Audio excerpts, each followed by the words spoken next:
Good morning, students. Welcome back on our YouTube channel Arya school Haliwas. आपका एक बार फिर से स्वागत है। आज हम 10th क्लास का इंग्लिश का एक टॉपिक कर रहे थे, ग्रामर टॉपिक, जिसका नाम था क्लोज, मतलब हुआ। ठीक है, क्लोज में हमने आप लास्ट जो वीडियोस थे उनके अंदर हमने इसका सामान्य बेसिक इंफॉर्मेशन, इसके टाइप्स देखे थे, और हम कर रहे थे पहले कौन से नाउन क्लोजेस कर रहे थे। नाउन क्लोजेस में हमने फर्स्ट पार्ट कर लिया था। नाउन क्लोजेस का जो नाउन क्लोजेस थे वो दो प्रकार के थे।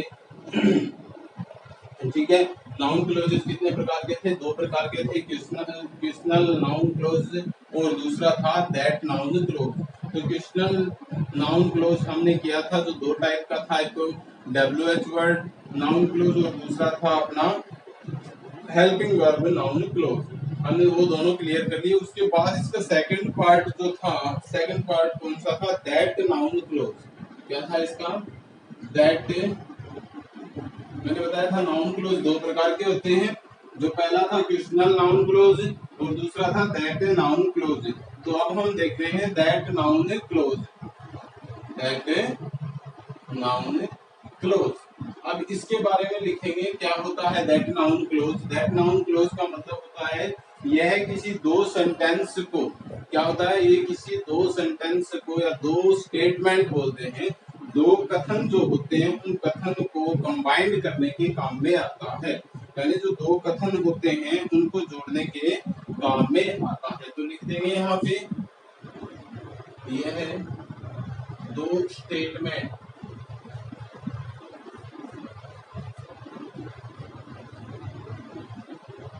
स्टेटमेंट को, यानी जिसको हम कथन बोलते हैं, स्टेटमेंट मतलब कथन को जोड़ता है। यह दो स्टेटमेंट्स को क्या करता है? जोड़ता है। और ये दो प्रकार से जोड़ता है। कितने प्रकार से जोड़ता है?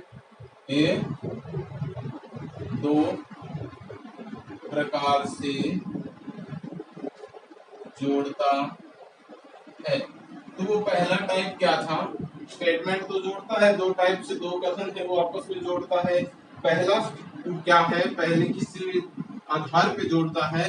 तो पहला जोड़ता है ये सब्जेक्ट के रूप में, इसमें सब्जेक्ट के रूप में। ठीक है, सेकंड जोड़ता है OBJECT, ऑब्जेक्ट के रूप में। यानी कि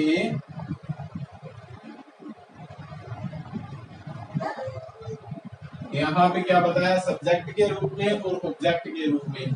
जैसे नाउन क्लोज हमने देखा था कि जो सब क्लोज है, सबसे पहले हमने देखा था कि क्लोज कितने टाइप के होते हैं, मैन क्लोज, सब close, फेनेटिव and non फेनेटिव close.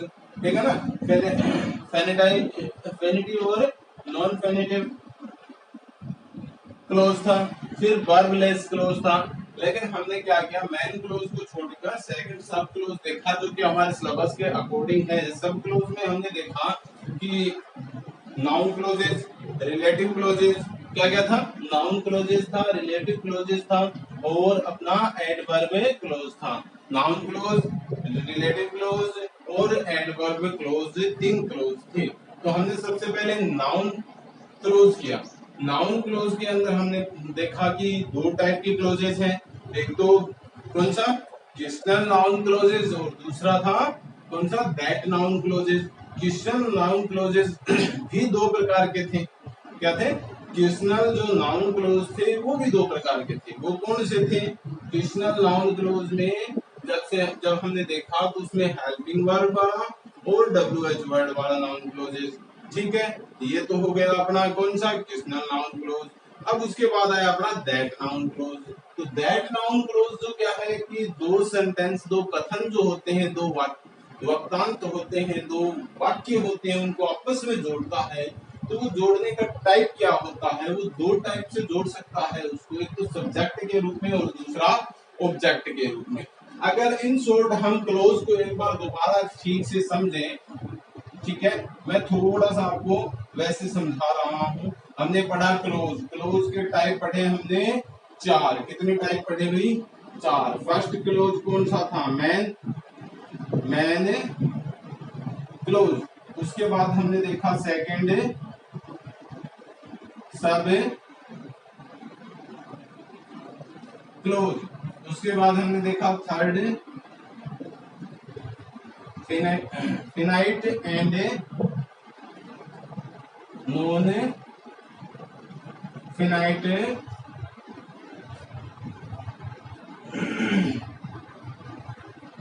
Close. और चौथा हमने देखा वर्बलेस क्लोज, है ना।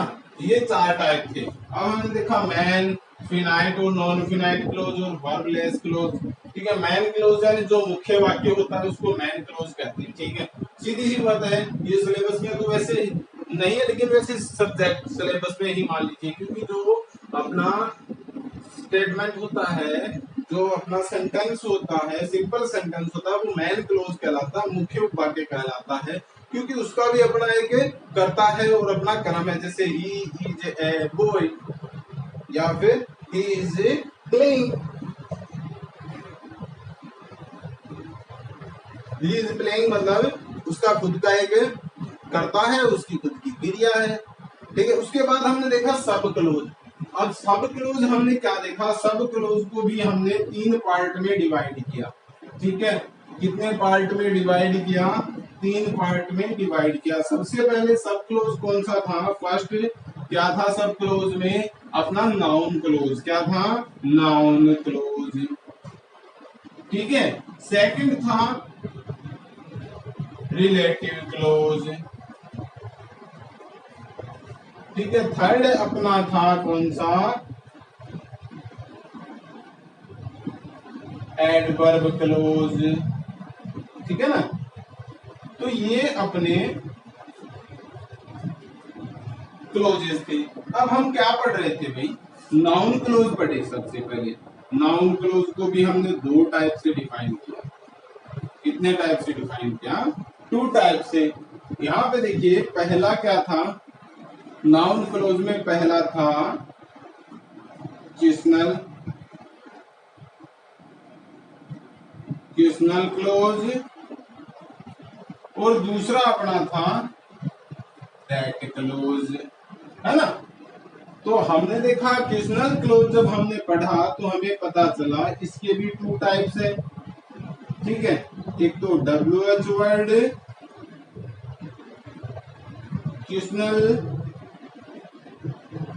क्लोज, ठीक है, और दूसरा helping verb HB helping verb questional clause. ठीक है, WH वर्ड क्वेश्चनल क्लोज और हेल्पिंग वर्ब क्वेश्चनल क्लोज। अब इसके बाद हमने देखा कि जो अपना दैट क्लोज था, दैट क्लोज को भी हमने टू टाइप से डिफाइन किया, है ना। कितने टाइप से? टू टाइप हो गए इसके, मतलब इसके डिफरेंट टाइप टू हो गए। पहला कौन सा था? सब्जेक्ट के रूप में। ठीक है, और दूसरा हो गया ऑब्जेक्ट के रूप में। तो ये अपना जो क्लोज था, क्लोज का हमने देखा सबसे पहले मैन क्लोज तो अपने देख लीजिए, समझते हो ही गया, क्योंकि सेंटेंस जो होता है, सिंपल सेंटेंस होता है, वो मैन क्लोज के अकॉर्डिंग हो जाएगा। सब क्लोज यानी आश्रित उपवाक्य। आश्रित उपवाक्य हमने देखे कि तीन प्रकार के होते हैं। कौन कौन से? नाउन क्लोज यानी संज्ञा संबंधित उपवाक्य, रिलेटिव क्लोज संबंधवाचक उपवाक्य और विशेषणवाचक उपवाक्य। ठीक है, अब उसमें हमने सबसे पहले देखा नाउन क्लोज को। नाउन क्लोज में हमने देखा टू टाइप से है, फर्स्ट क्वेश्चनल क्लोज, सेकंड है दैट क्लोज। क्वेश्चनल क्लोज है वो प्रश्नवाचक जो वाक्य उपवाक्य होते हैं उसके लिए काम में लिया जाता है। तो ये क्या हुआ? WH वर्ड क्वेश्चनल क्लोज, और इसका फर्स्ट टाइप हो गया WH वर्ड क्वेश्चनल क्लोज, और दूसरा हो गया क्या? Helping verb questional clause. ठीक है, उसके बाद हमने देखा दैट क्लोज। दैट जो कि वो क्या है? इस प्रकार से नाउन क्लोज, नाउन वर्ड है जो कि दो कथन्स को, जो दैट क्लोज है वो क्या है? That close, that noun close है वो दो कथन जो होते हैं उनको आपस में जोड़ने का काम करता है, यानी दो शब्द, दो वाक्य जो है उनको जोड़ने का वाक्य कार्य करता है। जैसे हमने पीछे अभी क्या पढ़े थे? आईडीएस पढ़े थे ना, डीएस और डायरेक्ट स्पीच और इनडायरेक्ट स्पीच। तो डायरेक्ट स्पीच है उसको वो आईडीएस में चेंज करता है, तो दैट का प्रयोग करता है। मतलब क्या करता है वो, एक जो मतलब अपना स्टार्टिंग पार्ट जो है डीएस का, उसको हम बोलते हैं रिपोर्टिंग वर्ब। रिपोर्टिंग वर्ब को रिपोर्टेड सेंटेंस से जो जोड़ने का, मतलब पहले कथन को दूसरे कथन से जोड़ने का जो कार्य कर रहा था वो क्या था? दैट था। क्या था? दैट क्लोज था। मतलब दैट का प्रयोग है वो हम क्या करते हैं, किसके लिए करते हैं? दो वाक्यों को कंबाइन करने के लिए, जोड़ने के लिए करते हैं। अब उसमें भी दो खास बातें होती हैं। दैट क्लोज को जब हम जोड़ते हैं तो उसमें दो विशेष बातें होती है। एक टाइप से तो वो सब्जेक्ट को जोड़ता है, ठीक है, एक प्रकार से वो क्या करता है? सब्जेक्ट जोड़ता है। और दूसरा टाइप उसका होता है ऑब्जेक्ट को जोड़ता है। मतलब या तो वो सब्जेक्ट जोड़ेगा एक वाक्य में, या फिर ऑब्जेक्ट्स को जोड़ेगा। ठीक है, अगर सब्जेक्ट दोनों में वन है तो वो क्या करेगा? ऑब्जेक्ट को जोड़ेगा, और ऑब्जेक्ट अगर दोनों वन है तो सब्जेक्ट को। ठीक है, समझ में आया?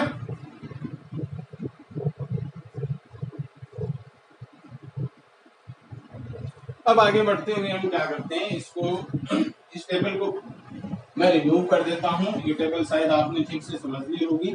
आगे भी ये टेबल प्रसारित होगी, जैसे रिलेटिव क्लोज चलेगा और रिलेटिव क्लोज के बाद एडवर्ब क्लोज चलेगा, तो ये टेबल है वो थोड़ी बढ़ जाएगी। लेकिन यहाँ तक जब हम नाउन क्लोजेस कर रहे थे वहां तक की टेबल इतनी ही है। तो सबसे पहले अब हम देखेंगे कि जब हमने नाउन क्लोज किया तो सब्जेक्ट के रूप में, ठीक है, क्या करेंगे? सब्जेक्ट के रूप में जो सेंटेंस जिस प्रकार से होगा उसे हम देखेंगे। अब सब्जेक्ट के रूप में जब हम एक वाक्य को लिख रहे हैं तो इसमें क्या ध्यान रखना है? सब्जेक्ट के रूप में जब वाक्य को जोड़ रहे हैं तो क्या करेंगे?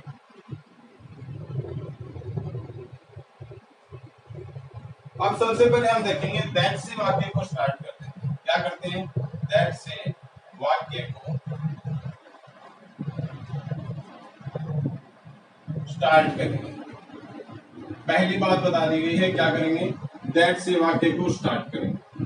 मतलब जो सेंटेंस दो दिए गए हैं और उन दोनों कथन्स को जोड़ना है तो सबसे पहले हम क्या करेंगे? सेंटेंस को दैट से स्टार्ट करेंगे।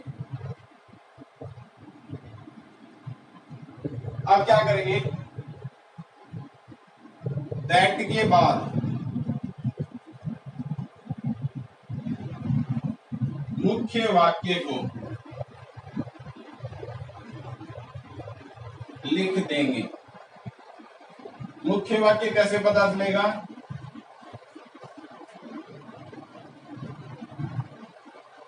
इट वाले वाक्य को छोड़कर, इट वाले वाक्य को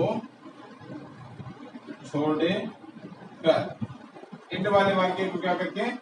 छोड़कर। यानी जिस जो दो सेंटेंस है उसमें अगर इट वाला सेंटेंस है तो उसको छोड़ दिया जाएगा, और दैट के बाद जो मुख्य वाक्य बचेगा उसे हमें लिख देंगे। यानी दैट से वाक्य को क्या करेंगे? स्टार्ट करेंगे, प्रारंभ करेंगे। ठीक है, क्या करेंगे? दैट से वाक्य को स्टार्ट करेंगे और उसके बाद दैट के बाद क्या है? मुख्य वाक्य लिख देंगे। इट वाले वाक्य को नहीं लिखेंगे, इट वाले वाक्य को छोड़ देंगे एक बार। अब क्या करेंगे? इट को हटा देंगे, इट को हटाकर बाकी वाक्य को लिख देंगे।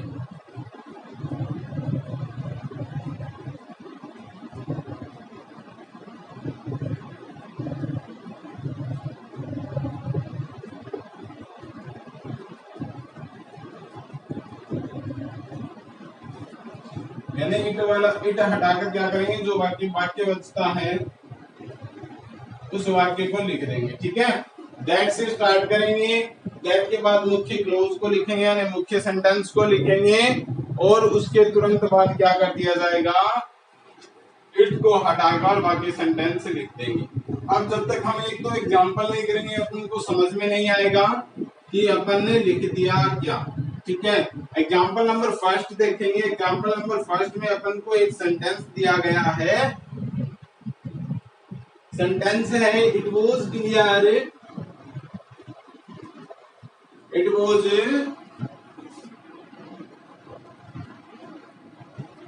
Clear he had made a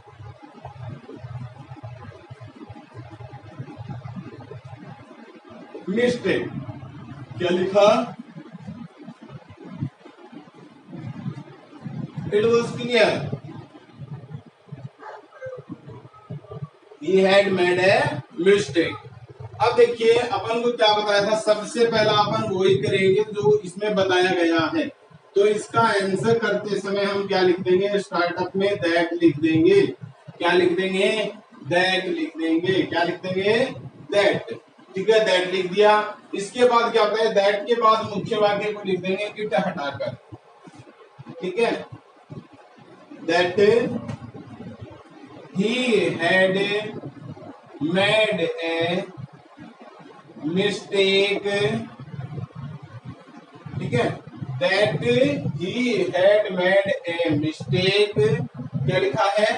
that he had made a mistake. इसके बाद क्या किया है? इट को हटा देना है। इट को क्या कर देना है? हटा देना है। ठीक है ना, इट को हटा देंगे। इट को हटा देंगे तो जो बाकी सेंटेंस बचा है वो इसके आगे लिख देंगे। Was clear, that he had made a mistake was clear, कि जो उसने गलती की है वो स्पष्ट है। इट वॉज क्लियर, यह स्पष्ट था। He had made a mistake, कि उसने वह गलती कर चुका था। तो इसमें नीचे वाले सेंटेंस में क्या लिखा है? That he had made a mistake was clear, कि हाँ, कि उसने वह गलती कर चुका था वो स्पष्ट थी। जो गलती थी वो स्पष्ट थी, जो वह कर चुका था। समझ में आया कुछ? तो दैट क्लोज सब्जेक्टिव रूप में कुछ इस प्रकार से लिखा जाएगा। एक एग्जांपल और कर लेते हैं इसी के साथ, ताकि हमें ठीक से समझ में आ जाए, है ना। तो सेंटेंस देखते हैं। The earth is round. ठीक है, दूसरा एग्जांपल है द अर्थ इज राउंड। ठीक है, पृथ्वी क्या है? पृथ्वी गोल है। It is known to all. It is known to all. The earth is round, it is known to all.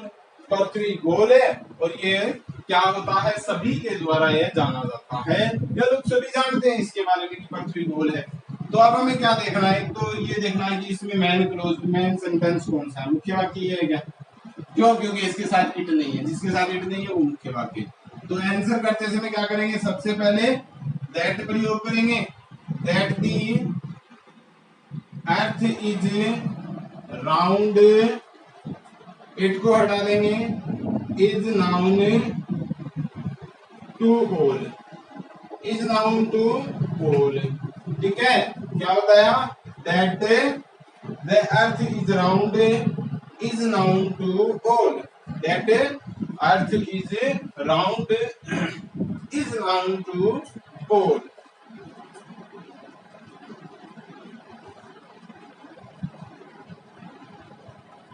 Is that clear? तो इस प्रकार से ये सब्जेक्ट के रूप में दैट नाउन का प्रयोग होगा। इसके बाद हम आगे देखेंगे, ये समझ में आ गया होगा। सेकंड देखते हैं इसका ऑब्जेक्ट के रूप में। ये सब्जेक्ट के रूप में था, अब ऑब्जेक्ट के रूप में देखेंगे। ठीक है, सब्जेक्टिव रूप पता चल गया। अब देखते हैं ऑब्जेक्ट के रूप में। सेकंड टाइप देखेंगे,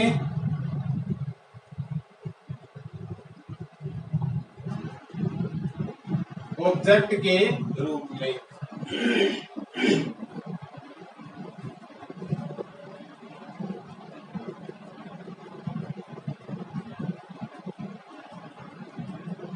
इसमें दो बातें विशेष ध्यान में रखनी है। इट वाले वाक्य को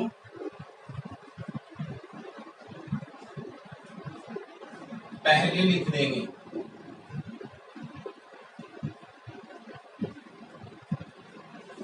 दूसरा है इट को हटा देंगे।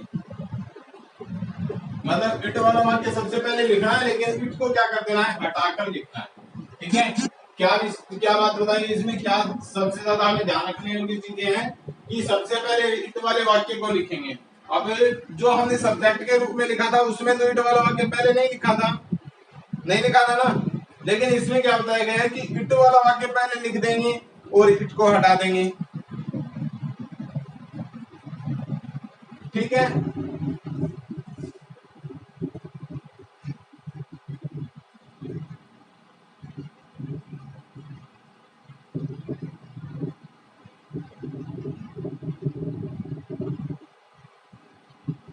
पहले वाक्य के बाद दैट लगाकर अगला वाक्य लिख देंगे। पहले वाक्य के बाद क्या लगा देंगे, दैट लगा देंगे और अगला वाक्य लिख देंगे। ये तीन विशेष बातें हैं कि इट वाला जो वाक्य है वो सबसे पहले लिखेंगे, लेकिन इट हटाकर लिखेंगे। ठीक है, अब ये पहला वाक्य हो गया, इट वाला वाक्य लिख दिया, इट वाला वाक्य सबसे पहले लिखेंगे लेकिन इट को हटा देंगे। इट को हटाकर जब वाक्य लिखेंगे तो दैट का प्रयोग करेंगे। दैट का प्रयोग करके जो सेकंड सेंटेंस है, जो बाकी बचा सेंटेंस है, वो कहाँ लिख देंगे, दैट के बाद लिख देंगे। समझ में आया कुछ? Very good. अब देखते हैं इसको, एग्जाम्पल समझते हैं इसके एक आध एग्जाम्पल के माध्यम से अपन को ठीक से समझ में आ जाएगा। तो एग्जाम्पल देखते हैं। फर्स्ट एग्जाम्पल इसमें ऑब्जेक्ट के रूप में देखना है।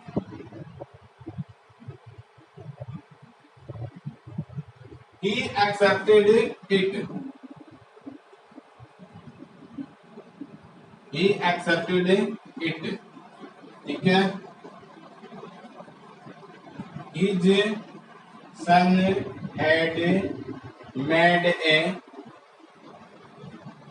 mistake.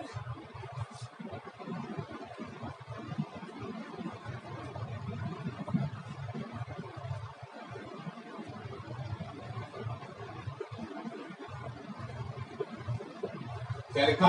He accepted it. His son had made a mistake. उसने स्वीकार किया या उसने माना कि उसके बेटे ने गलती की है या उसका बेटा गलती कर चुका है। अब देखिए अपन को क्या लिखना है, इट वाला सेंटेंस पहले लिखना है। तो लिखा he accepted accepted। उसके तुरंत बाद अपन को एक बात बताई गई है कि इट को हटा देंगे, तो यहाँ पे इट नहीं लगेगा। अब पहला वाक्य ये हो गया, के बाद दैट का प्रयोग कर देंगे, ये दैट आ गया। ठीक है, पहला वाक्य लिखा उसके बाद दैट का प्रयोग कर दिया, तो यहाँ पे लिख दिया अपन ने पहला सेंटेंस इट को हटाकर। अब इट को तो देखिए क्या बताया गया इसमें कि ही एक्सेप्टेड इट था, तो अपन ने क्या किया, देखिए पहले इट वाला सेंटेंस किया, ही एक्सेप्टेड। अब यहाँ क्या बताया गया है कि इट को हटा देंगे, इट का प्रयोग नहीं करना है। सो वी कैन क्या करेंगे, अब हम इसको केवल इट को हटा देंगे। अब ये बताया गया इट हटा दिया, इट हटाने के बाद क्या कहा है कि पहले वाले वाक्य के बाद दैट लगा देंगे। दैट लगा दिया है, पहला वाक्य था he accepted it, it accepted that, मतलब पहला सेंटेंस लगा के उसके बाद दैट का प्रयोग कर दिया। अब ये आगे क्या कह रहा है, पहले वाक्य के बाद दैट लगाकर अगला वाक्य लिख देंगे। तो पहला वाक्य अपन ने लिखा, दैट लगाया, अब आगे लिख देंगे his son had made a mistake. His son had made a mistake. ये सेंटेंस अपना कंप्लीट हो गया। क्या बताया था अपन को ऑब्जेक्ट के रूप में अगर सेंटेंस करना था तो सबसे पहले अपन को इट वाला सेंटेंस लिखना था कि नहीं, यानी इट वाला सेंटेंस सबसे पहले लिखा। अब इट वाला सेंटेंस लिखने का एक कंडीशन भी था, उस कंडीशन में क्या बताया गया था कि जब हम इट वाला सेंटेंस लिखेंगे तो इट को हटा देंगे। क्या कर देंगे, इट को हटा देंगे, और उसके बाद जब पहला सेंटेंस लिख दिया गया है इट को हटाकर, तो दैट का प्रयोग करेंगे। किसका प्रयोग करेंगे, दैट का। फिर दैट जब अपन ने लगा दिया तो आगे जो सेंटेंस सेकंड सेंटेंस बचता है, वो सेकंड सेंटेंस बिना किसी करेक्शन के, बिना कोई तोड़ मरोड़ के पूरा का पूरा सेंटेंस वैसा का वैसा अपन को क्या करना है, लिखना है। तो समझ में आया होगा आपको।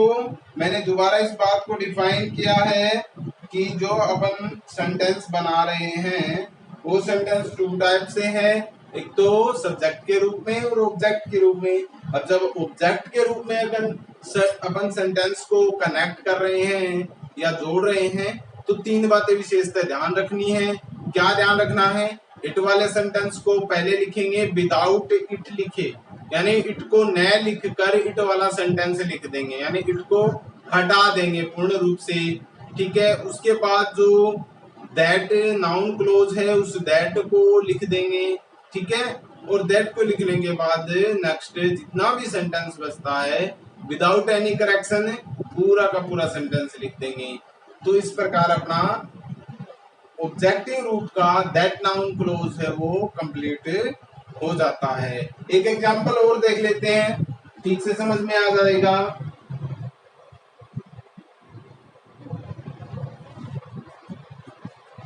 We had it, we had it, you are going to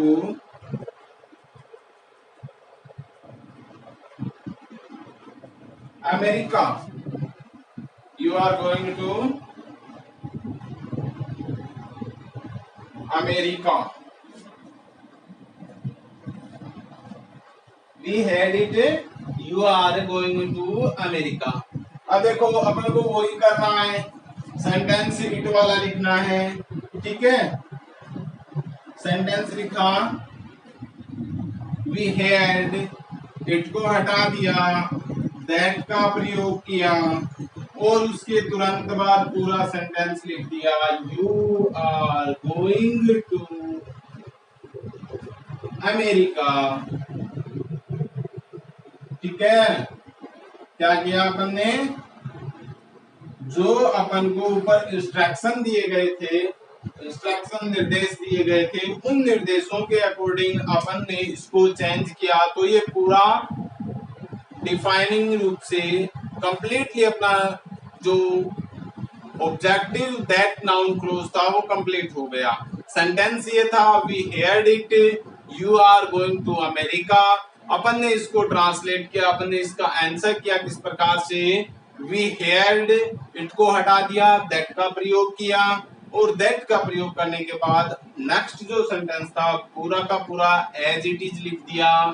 तो इस प्रकार से अपना सेंटेंस है वो क्या हो गया, कंप्लीट हो गया। We heard that you are going to America. Is that clear? Very good. तो आज हमने क्या किया, नाउन क्लोज का दूसरा पार्ट किया है। कौन सा, दैट नाउन क्लोज। इससे पहले अपन ने किया था क्वेश्चनल नाउन क्लोज। ये क्लोजेस आपको पहले 1 से लेकर 9th क्लास तक इतने ज्यादा नहीं आए थे। ये कंजक्शंस के रूप में थे और डायरेक्ट इनडायरेक्ट सेंटेंस में दैट और इफ क्लोज सेंटेंस था। तो आई थिंक आप लोगों को थोड़ा थोड़ा कम समझ में आएगा, लेकिन बखूबी अगर आप बिना किसी डिस्टरबेंस के अपनी वीडियोस देख रहे हो तो आपको अच्छे से समझ में आएगा।